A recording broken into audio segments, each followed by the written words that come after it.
നമസ്കാരം, എല്ലാവർക്കും NBNI sports ഡെസ്കിലേക്ക് സ്വാഗതം. ഇന്ന് നടക്കുന്ന രണ്ടാമത്തെ മത്സരത്തിൽ രാജസ്ഥാൻ റോയൽസ് ചെന്നൈ സൂപ്പർ കിങ്സിനാണ് നേരിടുന്നത്. ഗുവാഹട്ടിയിലാണ് മത്സരം. അങ്ങനെ നോക്കുമ്പോൾ അത് രാജസ്ഥാന്റെ ഒരു ഹോം ഗ്രൗണ്ട് ആയിട്ട് വരും.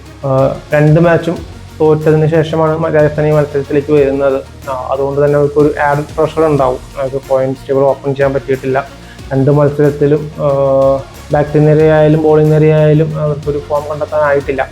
അതും പുതിയൊരു ക്യാപ്റ്റൻ്റെ സഞ്ജു ഫീൽഡിങ് ചെയ്യാത്തതുകൊണ്ട്, ഇഞ്ചുറി കാരണം ഫീൽഡില്ലാത്തതുകൊണ്ട് റയാൻ പരാഗിന്റെ ക്യാപ്റ്റൻസിയിലാണ് വരുന്നത്. അതുകൊണ്ട് തന്നെ എല്ലാം കൊണ്ടും രാജസ്ഥാൻ ഒരു പ്രഷർ മാച്ചാണ്. അവർക്ക് ജയിച്ചേ തീരും. ചെന്നൈയിലേക്ക് വരികയാണെങ്കിൽ ചെന്നൈ ആദ്യത്തെ രണ്ട് മാച്ചും ഹോം മാച്ചസ് ആയിരുന്നു. മുംബൈ ഇന്ത്യൻസായിട്ട് ആദ്യത്തെ മാച്ച് ജയിച്ചെങ്കിൽ രണ്ടാമത്തെ മത്സരത്തിൽ RCB ആയിട്ട് റോയൽ ചലഞ്ചേഴ്സ് ബാംഗ്ലൂരായിട്ട് കൺവിൻസിംഗ് ആയിട്ട് അവർക്ക് തോറ്റു. അതുകൊണ്ട് അവർക്കും വിന്നിംഗ് ട്രാക്കിലേക്ക് തിരിച്ചു വരേണ്ടതുണ്ട്. അതും ഒരു പ്രൊഡിക്ഷനിലേക്ക് കിടക്കുന്നില്ല എങ്കിൽ പോലും ചെന്നൈക്ക് ഒരു എഡ്ജ് കാണുന്നുണ്ട്.